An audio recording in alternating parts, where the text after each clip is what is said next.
Subscribe करें utilise 247 channel को और बेल आइकन दबाएं। आज मैं आपको इस वीडियो में इंडस्ट्रियल ऑटोमेशन के बारे में बताने जा रहा हूँ क्या होता है। नमस्कार दोस्तों, मेरा नाम हिमांशु है।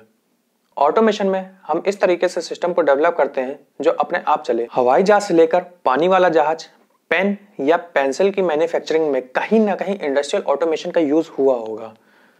इंडस्ट्रियल ऑटोमेशन को समझने का एक आसान तरीका ये भी है कि रोबोट्स और कंप्यूटर्स उस तरीके से काम करते हैं जिस तरीके से उनमें इंडस्ट्रियल सेटिंग्स की जाती हैं।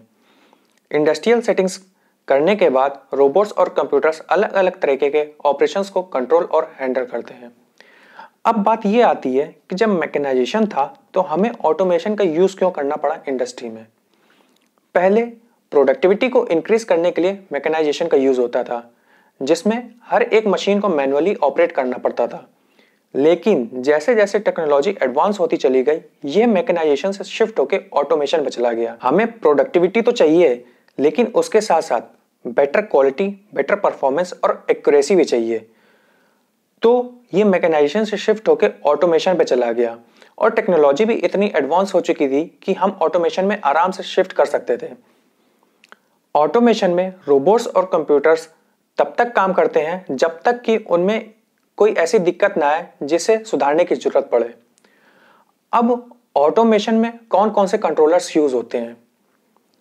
ऑटोमेशन में जो कंट्रोलर्स यूज होते हैं उसमें पीएलसी, ड्राइव्स, एचएमआई, स्काडा और पर्सनल कंप्यूटर्स यूज होते हैं। पीएलसी, जिन्हें हम प्रोग्रामेबल लॉजिक कंट्रोलर्स भी कहते हैं, ये एक तरीके के स्पेशलाइज्ड कंप्यूटर्स होते हैं जिसमें एक तरफ इनपुट मॉड्यूल और दूसरी तरफ आउटपुट मॉड्यूल लगा होता है। इनपुट मॉड्यूल में एनालॉग और डिजिटल इनपुट्स होते हैं, आउटपुट मॉड्यूल में एनालॉग और डिजिटल आउटपुट्स होते हैं। पीएलसी भी अलग अलग कंपनी की अलग अलग तरीके की होती हैं और इनमें इनपुट्स मॉड्यूल और आउटपुट मॉड्यूल्स भी वेरी करते हैं।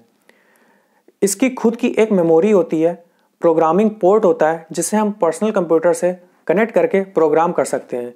अब हम इसे प्रोग्रामेबल लॉजिक कंट्रोलर ही क्यों कहते हैं। लॉजिक कंट्रोलर इसलिए कहते हैं कि जिस तरीके से हम लॉजिक डिजाइन करते हैं उस तरीके से हमारा आउटपुट वर्क करता है।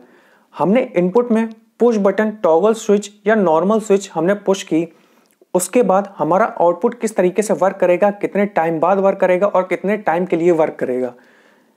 जिस तरीके से हम लॉजिक को डिजाइन करते हैं उस तरीके से ये वर्क करता है। अब बात आती है ड्राइव्स की। ये इंटीग्रल पार्ट होते हैं ऑटोमेशन के। अगर ये ना हो तो मोटर ठीक तरीके से वर्क ना कर पाए। हमें मोटर्स को किस तरीके से वर्क करानी है, चाहे वो एसी हो या डीसी मोटर हो, इसके हिसाब से एसी और डीसी ड्राइव्स होती हैं। मोटर्स की स्पीड क्या होनी चाहिए, कितना उसमें इलेक्ट्रिक करंट जाना है, किस टॉर्क पे वर्क करनी है, क्या डायरेक्शन होनी चाहिए, ये हम ड्राइव से जिस तरीके से सेटिंग करते हैं उस तरीके से मोटर हमारी वर्क करती है। उसके बाद बात आती है एचएमआई की, जिसे हम ह्यूमन मशीन इंटरफेस भी कहते हैं। इसमें इंटरेक्शन एक माध्यम होता है मशीन और मैन के बीच में, या इसे ऑपरेटिंग टर्मिनल भी कहते हैं। इसमें हमें मशीन का कितना टेम्परेचर है और टैंक कितने लेवल तक भरा है, या पीएलसी से हम डायरेक्ट इंटरेक्ट कर सकते हैं एचएमआई के थ्रू, अगर हमारे पास कोई पर्सनल कंप्यूटर उस समय अवेलेबल नहीं है।